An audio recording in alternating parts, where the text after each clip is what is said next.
Come hear of the Lynnfield Patriots, who marched off to Menotomy to fight the British. Oh yay, oh yay. Eternal glory, may your star shine, and Christ deceive thy soul.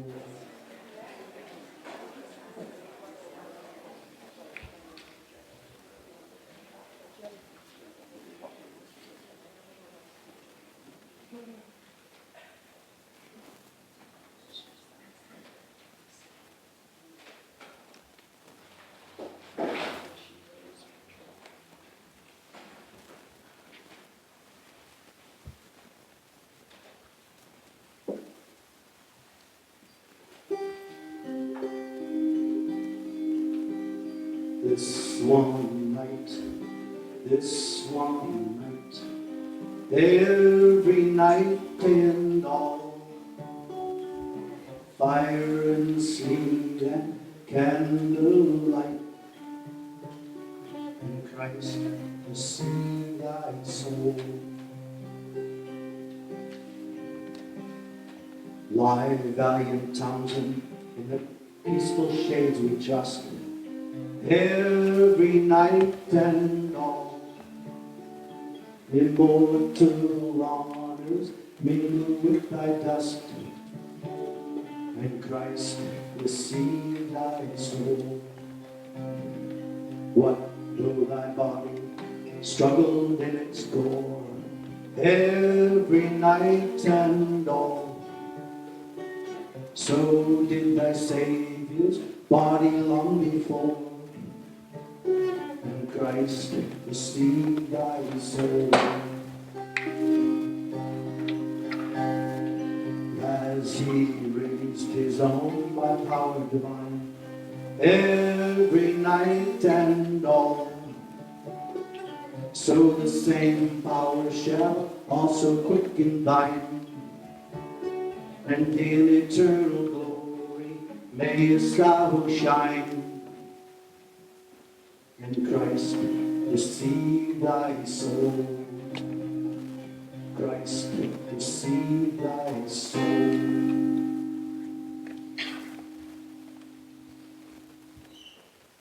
Good evening and welcome to the Lynnfield Historical Society's original production, Shadows of 1775. I'm Ron Sarro, president of the Lynnfield Historical Society. And on behalf of all our volunteers and myself, I want to thank you for coming out tonight. Your support means so much to us. Tonight, you will be seeing a one-act play written by the brother and sister team Dianne and Alan Foulds. Dianne and Alan have used heavily researched facts and actual quotes from those participating in the evening's events and weave them into a narrative that I think you'll enjoy. They tell us the story of the brave militiamen of Lynnfield who gathered here exactly 250 years ago tonight, this very night, and marched off to face the British Army in the opening battle of the American Revolution. Before I go, I'd like to play one more song for you.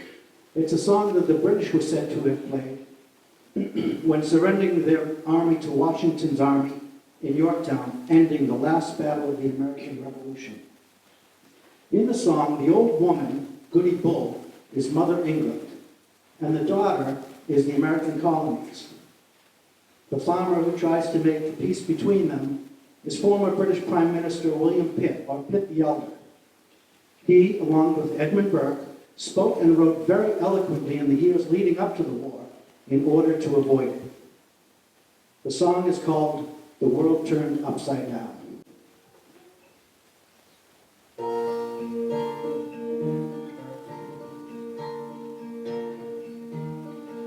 Goody Bull and her daughter together fell out, both squabbled and wrangled and made a great row. But the cause of the quarrel remains to be told. Then lend both your ears and the tale I'll unfold. Derry down, down, hey derry down. Then lend both your ears and the tale I'll unfold. The old lady, it seems, took a freak in her head that her daughter, a grown woman, might earn her own bread. Some applauding her scheme, She was ready to dance, but we're often too sanguine in what we advance. Derry down, down, hey Derry down, we're often too sanguine in what we advance. For mark the event thus for fortune we're cross, nor should people reckon without their good host. The daughter was sulky and wouldn't come to, and pray what in this case could the old woman do? Derry down, down, hey Derry down, and pray what in this case could the old woman do? Zounds neighbor, quote Pitt, what the devil's the matter? A man cannot rest in his home for your clatter. Alas, says the daughter, this dainty fine work, the old woman grows harder, so says Edmund Burke. Derry down, down, hey Derry down, the old woman grows harder, so said Edmund Burke. She dance as the farmer, and to her he goes, first roars in her ears, then tweaks her old nose. Hey goody, what ails you? Wait, woman, I say, I'm come to make peace in this desperate fray. Derry down, down, hey Derry down, I'm come to make peace in this desperate fray. Alas, cries the old woman, must I comply? I'd rather submit that the hussy should die. Pooh, prithee, be quiet, be friends and agree. You must surely be right if you're guided by me. Derry down, down, hey Derry down, you must surely be right if you're guided by me.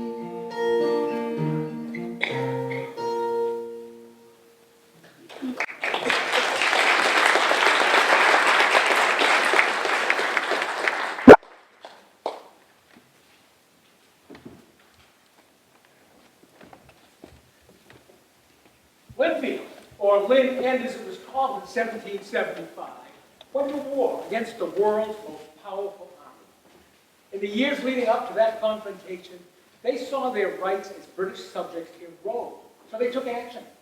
At town meeting, they voted to ban the use of any tea that was taxed. After all, they had no say in that tax, and that was the problem.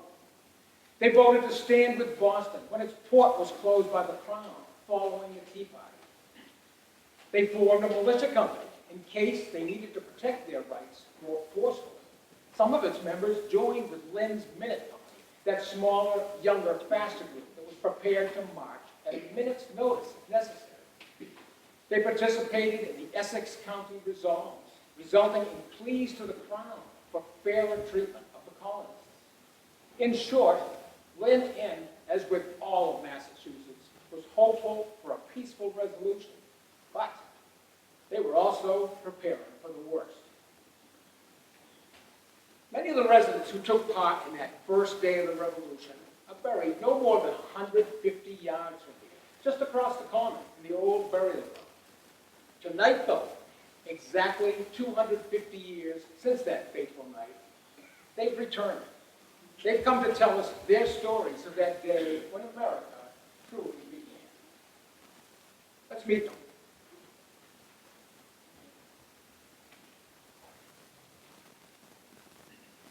Daniel Mansfield was the town meeting moderator. Town meeting is where the voice of the people is heard. It's where, in many ways, the revolution was conceived. Deacon Mansfield, I have a question for you. At a town meeting today, we take all sorts of legislative action. We might adopt a capital plan, or vote to build a new school, debate library changes, or maybe add a bylaw or two. Pretty standard stuff, and I'm sure that you did that as well. But obviously, something else was going on at your town meetings. Tell us about it. Well, first, let me explain. I was Lynn's town moderator at the time, indeed. Lynn End did not separate and become Lynnfield until 7 years later, July 3rd, 1782 to be exact. But I did eventually run town meetings here, right across the street at the meeting house. Back before the revolution started, though, the people of Lynn saw fit to put their meetings in the hands of a Lynn Ender, me. The revolution may have started on April 18th, but it had its roots long before that, in town meetings here and all over New England. In 1768, September 16th, if I remember right. Town meeting voted to send a representative to a convention at Faneuil Hall to take measures to ask the Crown and Parliament to assure that we, here in the colonies, can enjoy our constitutional rights under our charter. We sent Ebenezer Burrow, the man. On March 5th, 1770, the very day that troops fired upon our citizens in Boston in massacre, town meeting voted that the stores of ammunition be moved from Lynn Meeting House to some safe place. Jump ahead 2 months.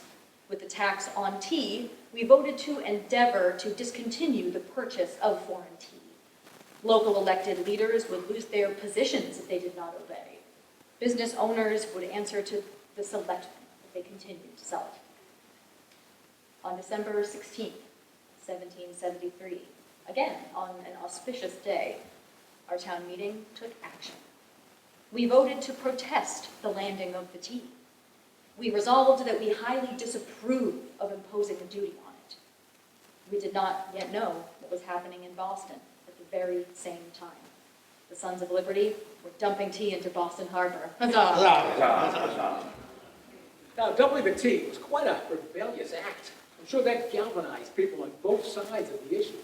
Also, I understand that the radicals in Boston were doing that sort of thing, and there were also tea burnings in Lexington and Marshfield. Did we ever do anything like that here? Oh, of course. That incident, the so-called Tea Party, changed everything. We even had a local tea party here, as the women of the town went to James Bowler's bake shop and demanded he stop selling the vile stuff. When he said no, they stormed the shop, stripped the shelves of the tea, and dumped it into the street. Huzzah! Be careful getting the women angry. Indeed. After the Boston Port Bill, though, the closing of Boston Harbor, we reacted again. On June 18th, 1774, another meeting was held to demand the restoration of our rights. This time, we sent Captain Bancroft. Yep. In August, our language became more pointed.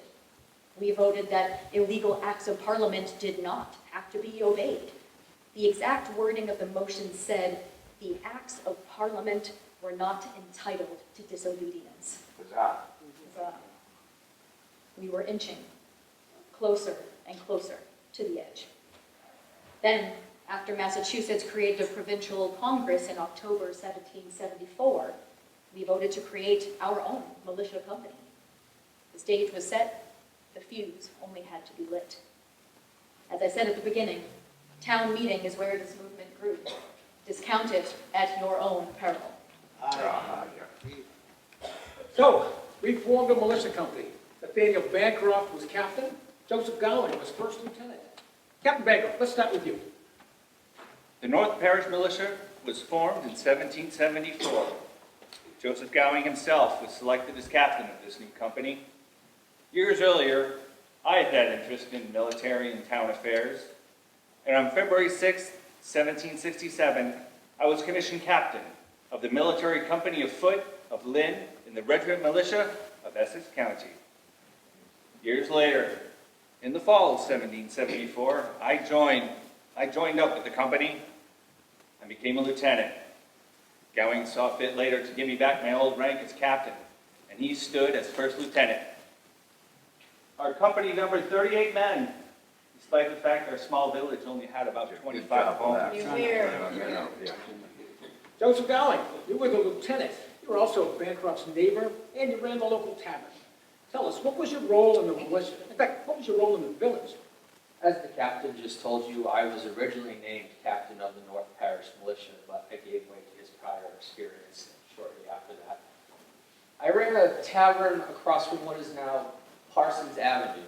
That was the heart and soul of the village, and the obvious place for the militia to gather when the time came. On the morning of April 19th, we gathered at the tavern before marching to the meeting house to retrieve the ammunition stored there. My wife and daughter clung to me, begging me not to go. You see, my wife and I lost a son and a daughter in infancy and another son at the age of 7. It broke my heart to leave them. My wife has experienced so much grief. but I left them sobbing behind me, promising that I would return to them. And thankfully, I was able to maintain my promise. In 1774, Colonel David Mason of Salem purchased 19 French cannons. He had Captain Robert Foster, a blacksmith, mount these cannons to the back of carriages. The carriages were carefully hidden about the premises of Foster's shop, waiting and ready for use against the British in a much anticipated war. The British did find out about these cannons, and on February 26, 1775, Colonel Leslie of the British Army landed at Marblehead Neck with 300 men. They marched to seize our cannon and munitions. I mustered my men, and we met to meet them. Before our arrival, the drawbridge over the North River had been drawn up. Yes. This prevented the British from crossing. After a long standoff, the British finally withdrew. If not for Colonel Leslie's retreat that day, the first shots of the war would have been heard in Salem instead of Lexington. We were making our way back to Lynn End afterwards and ran into the Reading Company. They were on their way to help. We relayed the events of the day and sent them on their way back to Reading. In what might have been the first casualty of the war, Joseph Newhall died a few days later from a violent seizure due to an illness he caught on that march. After that incident in Salem and the Essex resolves, tension mounted. Everyone knew something was about to break. The differences between Crown and Colony were just getting wider and wider. Messages were relayed off into the countryside with every new development. Then came the 18th of April in 75. I'm sure every one of you remembers the story of Paul Revere, and the history buffs can add the names of William Dawes and Samuel Prescott. But right here, right in Lynn End, we had our very own Midnight Rider. Martin Harris. Captain. Sir. So as you know, I was not a member of Captain Bancroft's company here at Lynn End. I was a resident of Reading's North Parish. On April 18th, I wasn't there either. I was in Medford. I was there studying under Dr. Simon Tufts for a career in medicine. I was a little older than my fellow students, John Brooks and John Sprague, but I was just as determined. Dr. Tufts, as it happened, lived right next door to Isaac Hall, the head of the Medford militia. Sometime in the night, a mysterious rider arrived. It was Paul Revere. He told us to ride north with word of the advance of the British troops. Sprague headed to his hometown of Malden, then I think on to Lynn's third parish, Saugus. I went to Reading to tell John Brooks, my classmate until recently. That's where he had moved to become the town doctor. When I got to, he was also elected captain of the Minute Company there. When I got to his house, I was told he was out with a patient, but I don't believe that. Brooks knew exactly what was going on. He was out making plans for battle when I found him. After I met up with him, he rode throughout Reading, gathering his men. On my way northward, I stopped to alert Stonham's Captain Samuel Sprague by the shores of Spot Pond. And of course, I came here to Lynn End to tell Captain Bancroft. With my horse panting, I rode up to Gowing's Tavern. I yelled, "Stand to your arms. The regulars are out." Martin, in all the years I ran that tavern, seeing you ride up to the front door that day was one of the most exciting, surreal, and ominous moments. Throughout my ride, my heart was racing so fast, I really didn't think of it as history in the making. By the way, you'll notice that many in this impromptu alarm system were doctors. Joseph Warren, John Brooks, John Sprague, myself, and Dr. Samuel Prescott, who went all all the way to Concord. It's probably because, you have to remember, what we were doing could have been considered treasonous by the Crown. Right. But, being in the medical profession, we had cover story. We had a reason to be riding around in the middle of the night. Also, we were the ones with horses. Even Paul Revere, a silversmith, had to borrow his. Revere's still the one who's remembered the most. I think it's because they wrote a poem about it. Oh, yeah. We need to do something about that. Listen, my children, and you shall hear the tale of their faithful knight. On the 18th of April in 75, the Redcoats wanted a fight.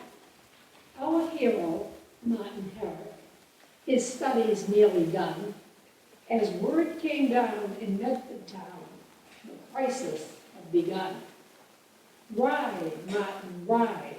You've got to warn the countryside. Our differences with England have grown far too wide. It's hard to believe, young Herrick said, they finally lit the fuse. Duty calls. I must ride home to Reading with the news. My commander must be told, he thought, as he put away his books. With lightened load and familiar road, he raced to Captain Brooks.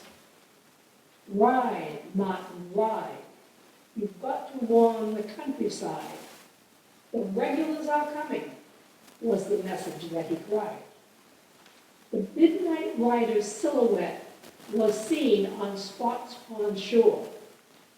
Hurried hoofbeats were heard in Stoneham as the village clock struck 4.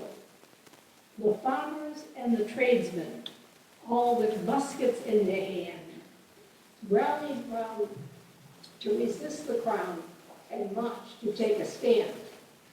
Ride, Martin, ride. You've got to tell our side. Before this thing is over, our bonds will be untied.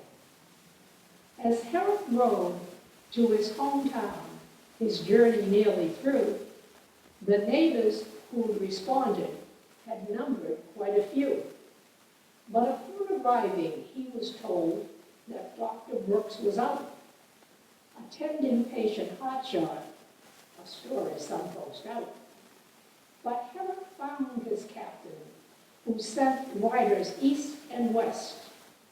And who did he send to Lynnfield? Brooks sent his very best. Ride, Martin, ride.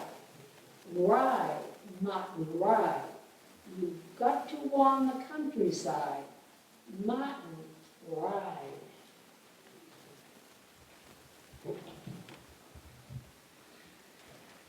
Since Martin Herrick at the time was a resident of Reading's North Parish, after he gave the alarm here, he rode home so he could march with his own company off to Concord, Merriam's Corner. During the war, he was a naval surgeon, captured twice. After the Revolution, he settled down here in Lynnfield, became the country doctor and also a school teacher. He married Sally Wright of Middleton, and they raised 4 daughters. In 1820, by special request, he was the last to be interred in the old burial ground, right near the entrance. Benjamin Adams, Jr., you were the youngest member of Captain Bancroft's company. I think you were probably the first one at the tavern that early morning. Tell us what it was like to beat the drum, to call the militia together. Well, I was only 16 years old at the time of the Battle of Menotomy, but I felt strongly about contributing in some way. I was given the job as drummer to help call the militia to arms. Of course, I feared what was about to happen, but I was also excited to be a part of our fight for independence. I didn't live far from Gowing's Tavern and arrived early after Martin Herrick brought the alarm. I beat the drum as hard as I could to help bring the members of the company. I was proud to beat the step for the men on the way to Menotomy. Not everyone favored war with the Crown. After all, They were British subjects, and they had been for their entire lives. Later historians estimate that maybe only a third of the population actually favored independence. Another third was fiercely loyal to the king. That final third was undecided, or at least uncommitted.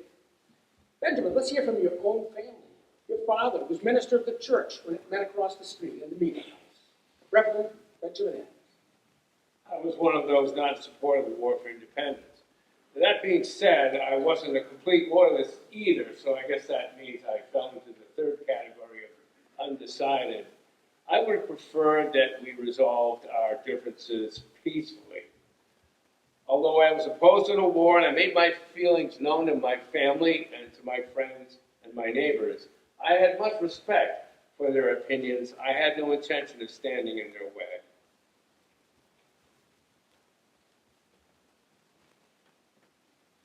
This is true. I knew my father would rather I wasn't involved, but he never tried to hold me back.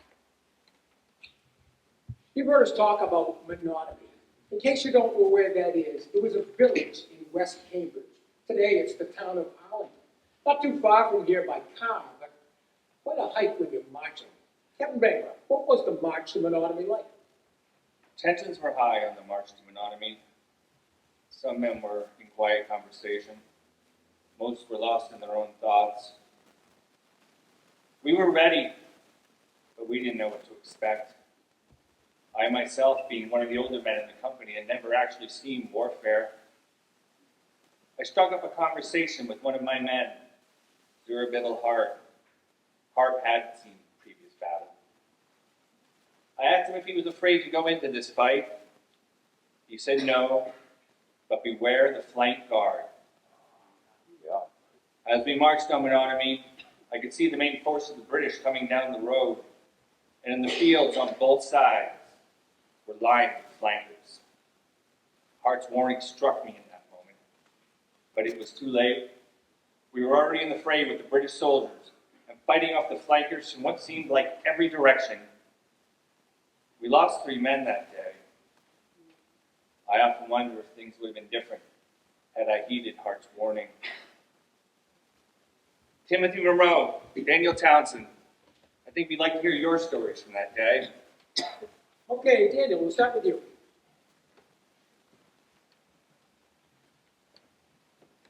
Well, this is how it happened. We were standing behind the house of Jason Russell, firing on muskets of the British troops as they came down the road on their way back to Boston.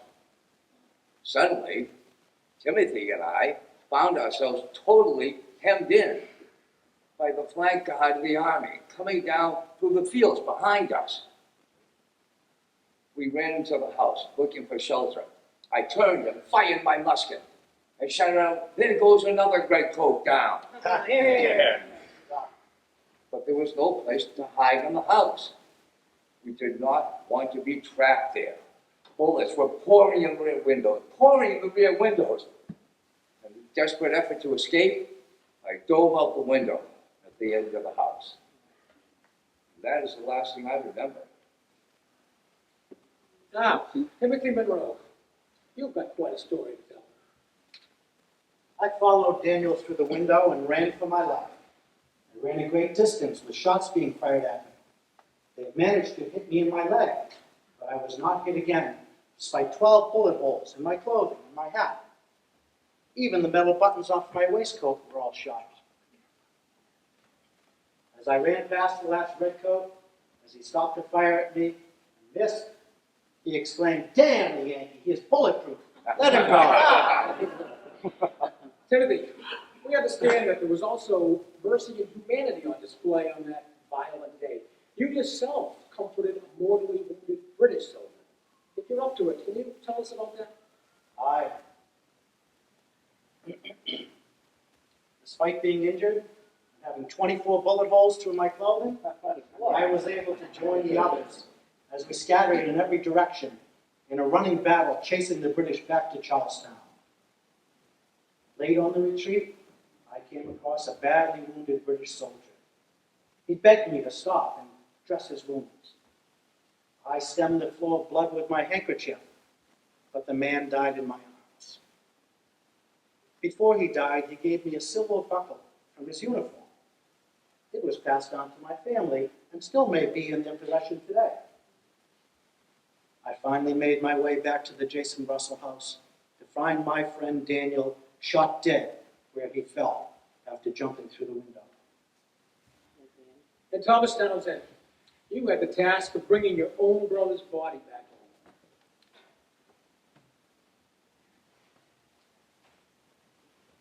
We were surprised by the flankers that day. It all became confusion, men scattered as we fought. We chased the invader back to Boston. When I returned to Menotomy, to the house of Jacob Russell, I found the worst possible thing that I could. Later, as lieutenant in the company, I keenly felt the need to keep the men safe. But now, to my absolute horror, I discovered the body of my only and younger brother, Daniel, outside the Jacob Russell house, pierced by 7 shots. I had to bring him home to his family. And with the help of our friends and neighbors, we brought him home late that night on an ox cart. My heart was wrenched anew when I saw his widow, Zabiah, wailing in grief, fall to her knees as she saw our burden. Zabiah never would recover and died that October.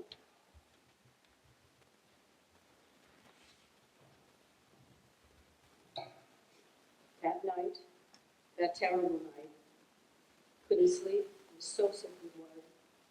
In the early hours of April 20th, I heard a lot of commotion on the road and confused voices of men, and I saw lanterns moving about in my yard. I was filled with dread. I knew something horrible had happened. Then I saw my brother-in-law's face, and I knew. I barely remember what happened next.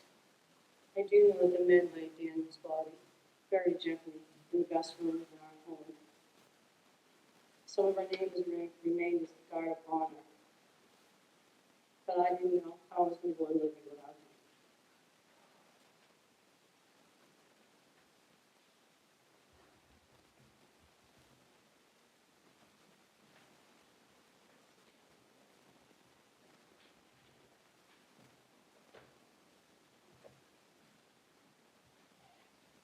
Reverend, something to add?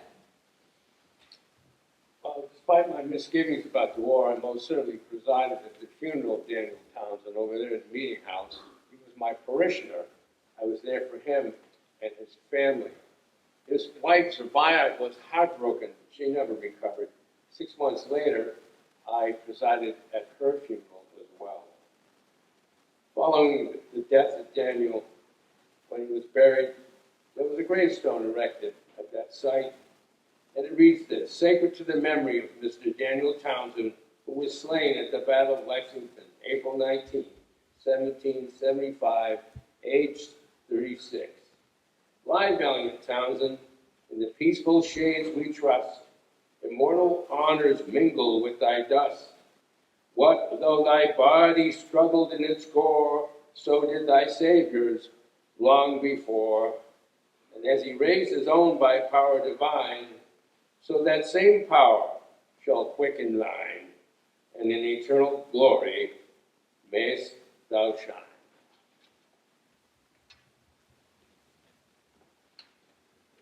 Captain Bancroft.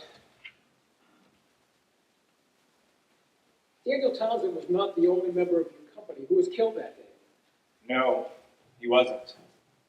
His neighbor, Thomas Hadley, who lived on a house overlooking what is now Pillings Pond, was one of the older men in our company, being over 50 years of age. And William Flynn, who lived in the southern part of Lynn End, both men were killed that day. Sadly, in the confusion, their bodies were buried with men from other companies, right there in that field, in the back of the Jason Russell house, where they lay. After some years, the bodies of these two patriots were brought to the cemetery over in Arlington, and a monument was erected in their honor. Well, what happened to the little company? Shortly after the battle on the 19th, they went their separate ways. As it turns out, they never marched or fought together as a group again. We know that Thomas Townsend joined up with Colonel Pickering's regiment out of Salem. The rest scattered to the wind. Many of them did join other companies, other regiments. A few just went back to their lives. When the war ended, that's what they all did. Timothy Monroe lived in town to a ripe old age, telling anyone who would listen of his harrowing tales on the 19th of April.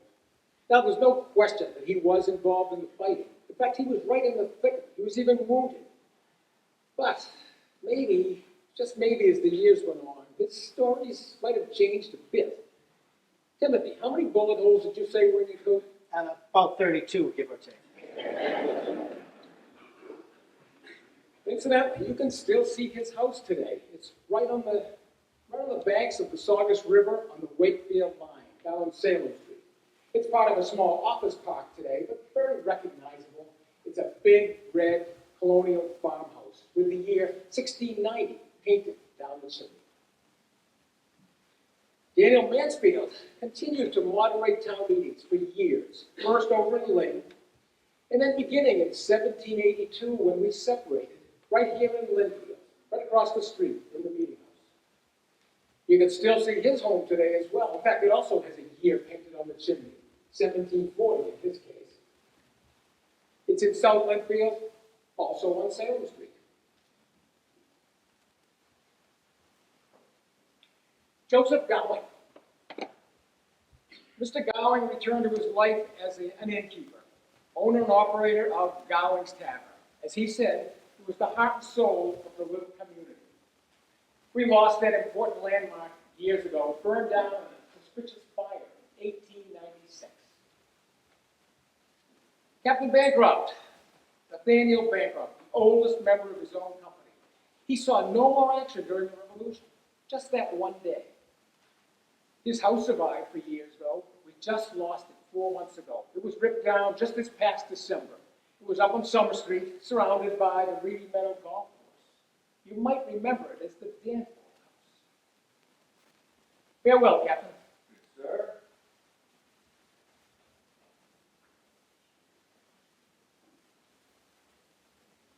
Every school child knows the rest of the story. The royal troops were chased back to Boston that day, and the siege began. Then came Bunker Hill. The Provincial Congress of Massachusetts becomes the temporary government, effectively shoving aside any last remnants of the king's control here. General George Washington arrives, and on Cambridge Common takes command of the newly named Continental Army. The British evacuate Boston once and for all. Independence is declared. Valley Forge, Yorktown, the Treaty of Paris, and eventually a constitution. We become the nation that we are today, the United States of America. And it all started right here, right in our neighboring communities. Places such as Lexington and Concord, Lincoln, Acton and Stowe, Andover, Reading and Woburn, Salem, Danvers, Cambridge, Boston, and of course, right here in Lynnfield.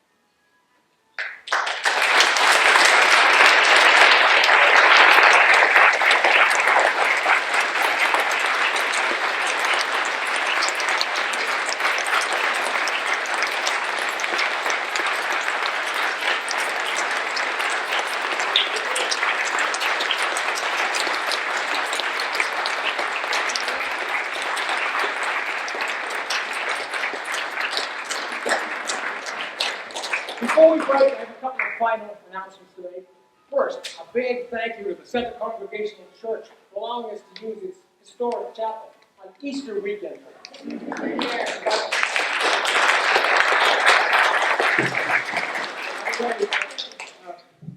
Reverend Adams was played by the current minister, Reverend Tom Bentley.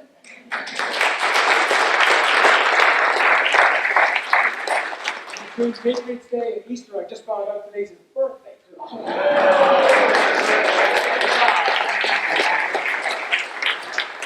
Also, a big thank you to the Lynnfield Historical Society, guardians of our town's heritage for more than 7 decades, and together with the Revolution 250 Committee, has planned all of these events. Thanks.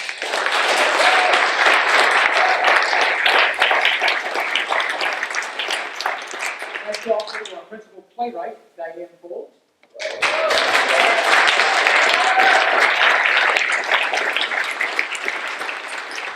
As well as the cast, crew, and committee, who all have a hand in this tonight. And now I'd like to invite you all down the hall for coffee and conversation. How many chances do you have to hang out with your 250-year-old?